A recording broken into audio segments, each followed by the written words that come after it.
जगन्नाथ मंदिर का पौराणिक इतिहास।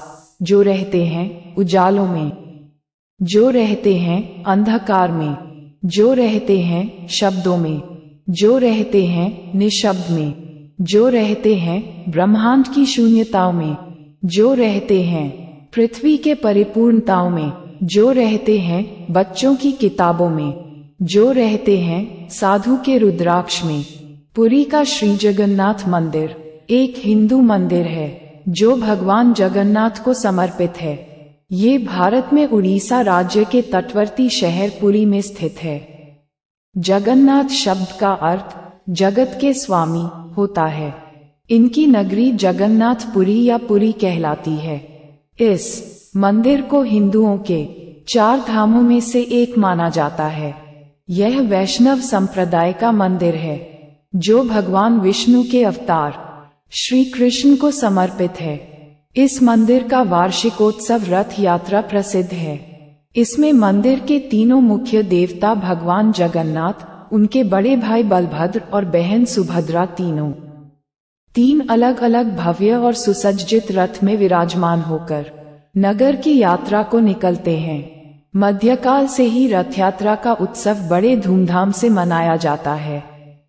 इसके साथ ही यह उत्सव भारत के बहुत से वैष्णव कृष्ण मंदिर में मनाया जाता है। रथ यात्रा निकाली जाती है। यह मंदिर वैष्णव परंपरा और संत रामानंद से जुड़ा हुआ है। ये कौड़िया वैष्णव संप्रदाय के लिए महत्व रखता है। जगन्नाथपुरी मंदिर की उत्पत्ति। ऐसा माना जाता है कि सतयुग में इंद्रदुम्न नाम के एक वैष्णव राजा रहते थे, जिनका राज्य अवंती से मालवा तक फैला हुआ था, जिसकी राजधानी अवंती थी, जो वर्तमान में आंध्र प्रदेश और राजस्थान है। भगवान विष्णु के भक्त होने के कारण हमेशा उनकी एक झलक पाने के लिए उत्सुक रहते थे। एक दिन एक यात्रा करने वाले भिक्षु उनके महल में आ पहुंचे। उन्होंने उग्रदेश यानी उड़ीसा के बारे में बताते हुए कहा कि विश्ववसु नाम का एक सबर आदिवासी सरदार एक गुप्त गुफा में नीलमाधव के रूप में भगवान विष्णु की पूजा करते हैं।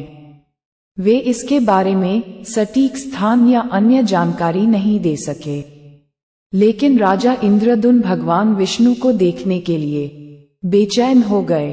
तब वह उग्रदेश का पता लगाने और विश्ववसु को खोजने की उत्सुकता हुई। उन्होंने महल के मुख्य पुजारी के भाई विद्यापति को आदेश दिया कि वह नीलमाधव की खोज करें। विद्यापति, जो पहले ही कई देशों की यात्रा कर चुके थे, उन्होंने राजा के आदेशानुसार उग्रदेश की तलाश में निकल पड़े। विद्यापति का भगवान नीलमाधव को खोजना।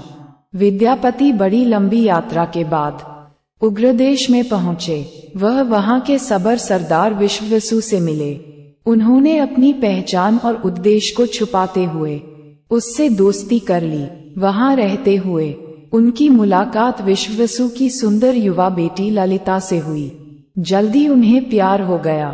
फिर उन्होंने गुपचुप तरीके से शादी कर ली। इसके बाद विद्यापति कुछ दिन अपने ससुराल में रहे। उन्होंने ससुराल में रहते हुए देखा कि विश्ववसु आधी रात को बाहर जा रहे थे, फिर अगले दिन लौट रहे थे। उनके शरीर से चंदन और कस्तूरी की मीठी सुगंध निकल रही थी। विद्यापति ने जब ललिता से उसके बारे में पूछा तो वह पहले तो टाल गई, लेकिन कुछ देर बाद उसने अपने पिता के निर्देशों के खिलाफ खुलासा किया कि उसके पिता नीलमाधव की पूजा करने के लिए जंगल में एक गुफा में जाते हैं। विद्यापति इसी जानकारी की तलाश में थे। उन्हें ये जानकर बहुत खुशी हुई। वे गुफा का स्थान को जानने के लिए उत्सुक हो गए ताकि वह इसके बारे में राजा इंद्रदुम्न को बता सके। फिर उन्होंने ललिता से लगातार अनुरोध किया। वे नीलमाधव को दिखाने के लिए गुफा की यात्रा की व्यवस्था करें। विद्यापति को भगवान नीलमाधव के दर्शन। पहले तो ललिता ने ये कहकर मना कर दिया कि यह असंभव है, क्योंकि उसके पिता कभी सहमत नहीं होंगे। हालांकि कुछ झिझक के बाद उसने अपने पिता से इस संबंध में बात की। उनके पिता अपनी बेटी के अनुरोध को मानते हुए अनिच्छा से सहमत हुए। फिर यह निश्चित किया गया कि विद्यापति विश्ववसु के साथ आंखों पर पट्टी बांधकर जाएंगे। नीलमाधव को देखने के बाद उसी तरह वापस लौट आएंगे। चतुर विद्यापति ने इस अवसर का लाभ उठाया। गुप्त गुफा के रास्ते को याद रखने के लिए चुपचाप अपनी लंगोट के कोने पर कुछ सरसों के दाने बांध दिए। जैसे ही वह गुफा के रास्ते आगे बढ़े, वैसे वैसे वह सरसों के दाने गिराते गए। वहां पहुंचकर जब विद्यापति ने नीलमाधव को देखा तो विद्यापति की आंखें खुशी से चमक उठी। उनका लक्ष्य और उद्देश्य पूरा हो गया था। नीलमाधव की आराधना में कुछ समय लगाकर वह लौट गए। कुछ समय बाद ललिता को विदा से विदा लेते हुए जल्दी वापस लौटने का वादा किया। इसके बाद विद्यापति अवंती वापस लौट आए। भगवान नीलमाधव का अंतर्ध्यान होना। अवंती पहुंचकर विद्यापति ने इंद्रदुम्न को अपने निष्कर्ष बताए, जो उत्सुकता से उनकी प्रतीक्षा कर रहे थे। इंद्रदुम्न ने कोई समय नहीं गंवाया।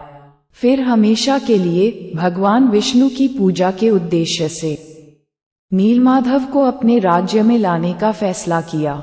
राजा इंद्रदुम्न ने अपनी सेना के साथ उग्रदेश पर आक्रमण की आवश्यक तैयारी की। इंद्रदुम्न ने उग्रदेश पर आक्रमण किया, फिर विश्ववसु को कैद कर लिया। तब विश्ववसु को विद्यापति की चालाकी का पता चला। राजा ने विश्ववसु से नीलमाधव को दिखाने के लिए गुफा में ले जाने को कहा, जिसे विश्ववसु ने साफ इनकार कर दिया। इसी बीच बारिश का मौसम शुरू हो गया था। विद्यापति के द्वारा फेंके गए सरसों के बीज गुफा के रास्ते में पीले फूल दे रहे थे। फूलों के रास्ते पर चलकर इंद्रदुम्न को गुफा तक पहुंचने में कोई दिक्कत नहीं हुई, लेकिन जब वे वहां पहुंचे तब नीलमाधव अंतर्ध्यान हो चुके थे। राजा निराश हो गए। गुस्से में पूरे उग्रदेश को घेरने का फैसला किया। अचानक एक तेज सूक्ष्म आवाज आई, हे राजन, आपने मेरे प्रबल भक्त विश्ववसु को कैद करके घोर अपराध किया है। इस संसार में मैं तुम्हें नीलमाधव के रूप में दर्शन नहीं दूंगा। विश्ववसु को तुरंत रिहा करो। इंद्रदुम्न निराश और मायूस थे, क्योंकि वह भगवान विष्णु को नीलमाधव के रूप में नहीं देख सकते थे। हालांकि दिव्य आदेश का पालन करते हुए उन्होंने विश्ववसु को रिहा कर दिया। फिर खाना पीना छोड़कर भगवान विष्णु ध्यान में लग गए। भगवान कृष्ण व द्वापर युग का अंत कैसे हुआ। दूसरी तरफ भगवान कृष्ण ने एक महान जल प्रलय के माध्यम से यदुवंश का अंत किया। अब भगवान कृष्ण के लिए सांसारिक दुनिया को छोड़ने और द्वापर युग का अंत करने का समय आ गया था। इस प्रक्रिया में वह द्वारका के पास के जंगलों में भटक रहे थे, जब जारासव नाम के एक आदिवासी शिकारी ने उन्हें अनजाने में हिरण समझकर अपने तीर से मारा। जब जारा को अपनी गलती के बारे में पता चला तो वह रोने लगा। उसने भगवान कृष्ण से क्षमा करने के लिए कहा। भगवान कृष्ण ने उन्हें सांत्वना देते हुए कहा, ये घटना उनके अवतार को समाप्त करने के लिए पूर्व निर्धारित थी। भगवान कृष्ण ने जारा को अपने शरीर को जलाने और राख को रात को समुद्र में विसर्जित करने के लिए कहा, लेकिन जारा उनके शरीर को पूरी तरह से जला नहीं सका। कहा जाता है कि इस आग में उनका दिल व नाभि का भाग जला नहीं था। हालांकि जैसा आदेश दिया गया था, उसने कृष्ण के अवशेषों को समुद्र में विसर्जित कर दिया, जो बाद में एक दिव्य लकड़ी के रूप में तैरते हुए पुरी के समुद्र तट पर पहुंचा। राजा इंद्रदुम्न को श्री कृष्ण के हृदय का मिलना। जब इंद्रदुम्न ध्यान में थे, तब भगवान विष्णु उनके सपने में प्रकट हुए। उन्हें उल्लेख किया कि वह बाकुम माडव पुरी के पास के एक माडव में लकड़ी के दारू के रूप में समुद्र में तैरते हुए आएंगे। उसमें से अपने स्वयं का रूप और छवि बनाएंगे।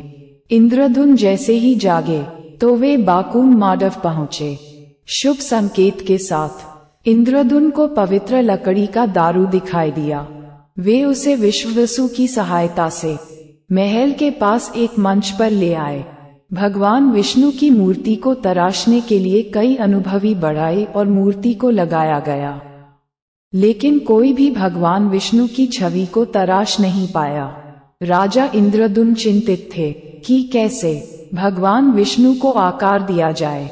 भगवान विश्वकर्मा ने तराशा भगवान जगन्नाथ का विग्रह। राजा इंद्रद्युम्न की चिंता के समय ही एक बूढ़ा व्यक्ति महल में आया, जिसने अपने आप को अनंत महाराणा बताया, जिसे दिव्य बड़ाई विश्वकर्मा माना जाता है। उन्होंने राजा को भरोसा दिलाया कि वह मूर्ति निर्माण कर सकते हैं, लेकिन कुछ शर्त पर कि वह मूर्ति को 21 दिन में बनाएंगे। वह इसे अकेले ही बनाएंगे। जब तक वह अपना काम पूरा नहीं कर लेते, तब तक उन्हें कोई भी परेशान नहीं करेगा, न ही कोई महल के अंदर प्रवेश करेगा। राजा इंद्रद्युम्न ने उसकी शर्त मान ली। फिर उस बूढ़े ने महल का दरवाजा बंद करते हुए काम करना शुरू कर दिया। लोगों को सिर्फ हथौड़ी छेनी की आवाजें सुनाई देती थी। इस तरह 2 हफ्ते बीत गए। फिर उन्हें एक दिन कुछ भी सुनाई नहीं दिया। रानी गुंडिचा उत्सुक और बेचैन हो गई। उन्होंने सोचा कि बूढ़ा आदमी बिना भोजन और पानी के भूख प्यास से मर गया होगा। रानी ने इंद्रद्युम्न से उस बूढ़े व्यक्ति को बचाने का आग्रह किया। इंद्रद्युम्न ने अपनी इच्छा के विपरीत दरवाजा तोड़ दिया। जब राजा ने अंदर प्रवेश किया तो देखा कि बूढ़ा कारीगर गायब हो गया था, जो अपने पीछे आधी बनी 3 मूर्तियां छोड़ गया है। इंद्रद्युम्न ने वादा तोड़ने के अपने कृत्य के लिए पश्चाताप किया। फिर अपने जीवन को समाप्त करने के बारे में सोचा। तभी एक सूक्ष्म आवाज ने घोषणा की, हे राजन, आपने अपना वादा तोड़ दिया है। समय से पहले दरवाजा खोल दिया है। अफसोस न करें। अब मैं स्वयं को इसी रूप में भक्तों के सामने प्रकट करूंगा। मेरी यथाविधि स्थापना करो और पूजा करना शुरू करो। नीलाचल पर्वत पर भव्य मंदिर का निर्माण परम भगवान विष्णु के आश्वासन पर इंद्रद्युम्न ने नीलाचल पर्वत पर एक भव्य मंदिर का निर्माण कार्य शुरू किया। मंदिर के अभिषेक और जगन्नाथ जी की स्थापना के लिए वह अपनी रानी गुंडिचा के साथ ब्रह्मलोक गए। उन्होंने भगवान ब्रह्मा को आमंत्रित किया। जब इंद्रदेव और गुंडिचा ब्रह्मलोक पहुंचे तो भगवान ब्रह्मा गहरे ध्यान में थे। ऐसा कहा जाता है कि ब्रह्मलोक में एक दिन मृत्युलोक के 1 युग यानी मिलियन वर्ष के बराबर होता है। उन्होंने तब तक प्रतीक्षा की जब तक भगवान ब्रह्मा ने अपना ध्यान समाप्त नहीं किया। फिर उन्होंने भगवान ब्रह्मा से मंदिर को पवित्र करने और जगन्नाथ की स्थापना करने का अनुरोध किया। भगवान ब्रह्मा ने निमंत्रण स्वीकार किया। वे उनके साथ नीलाचल गए। जब वह लौटे तब तक 1 युग बीत चुका था। इस लंबी अवधि के दौरान इंद्रद्युम्न के द्वारा निर्मित मंदिर रेत से ढका हुआ था। एक नया पौराणिक राजा काला माधव उसके राज्य पर शासन कर रहे थे। एक दिन जब काला माधव अपने घोड़े पर यात्रा कर रहे थे, तब घोड़े का खुर मंदिर के शिखर से टकरा गया। उसने उस जगह की खुदाई करवाई, फिर मंदिर का पुनरुद्धार किया। दूसरी तरफ जब इंद्रद्युम्न भगवान ब्रह्मा के साथ वापस लौटे, तब उन्होंने काला माधव को अपने राज्य पर शासन करते और मंदिर के मालिक के रूप में दावा करते हुए पाया। उनके बीच विवाद हो गया। उन्होंने भगवान ब्रह्मा से मध्यस्थता करने का आग्रह किया। भगवान ब्रह्मा के पूछताछ पर यह स्पष्ट हुआ कि इंद्रद्युम्न ने वास्तव में मंदिर का निर्माण किया था, लेकिन काला माधव ने इसे बचाया था। भगवान ब्रह्मा ने तब अभिषेक के अनुष्ठान को आगे बढ़ाया। इंद्रद्युम्न की भक्ति, उनकी पूजा व महान मंदिर के निर्माण से भगवान विष्णु बहुत प्रसन्न हुए। भगवान जगन्नाथ यात्रा का महत्व व कारण। भगवान विष्णु ने राजा इंद्रद्युम्न से किसी भी वरदान को मांगने के लिए कहा। इस पर महान भक्तों इंद्रद्युम्न ने कहा, यदि आप वास्तव में मुझ पर प्रसन्न है तो मुझे यह वरदान दे कि मैं निर्गुण हो जाऊं, ताकि कोई भी शरीर ये दावा न कर सके आपके मंदिर को उनके पूर्वजों द्वारा बनाया गया था। यदि भविष्य में आपका मंदिर या आपकी मूर्ति क्षतिग्रस्त या नष्ट हो जाए तो भी आप यहाँ रहेंगे, इस स्थान को नहीं छोड़ेंगे। राजा की प्रार्थना के अनुसार भगवान विष्णु ने उन्हें वरदान दिया, लेकिन रानी गुंडिचा निर्गुण होने की बात को सहन नहीं कर सकी, क्योंकि कोई भी महिला निर्विकार नहीं रहना चाहेगी। वह स्वाभाविक रूप से आहत और दुखी थी, जिसे भगवान विष्णु समझ सकते थे। भगवान विष्णु ने उन्हें ये कहते हुए सांत्वना दी कि वह उनके घर में पैदा हुए हैं, वे उनके बेटे समान हैं, वह उनकी माँ समान है, वे उन्हें कभी मना नहीं कर सकते।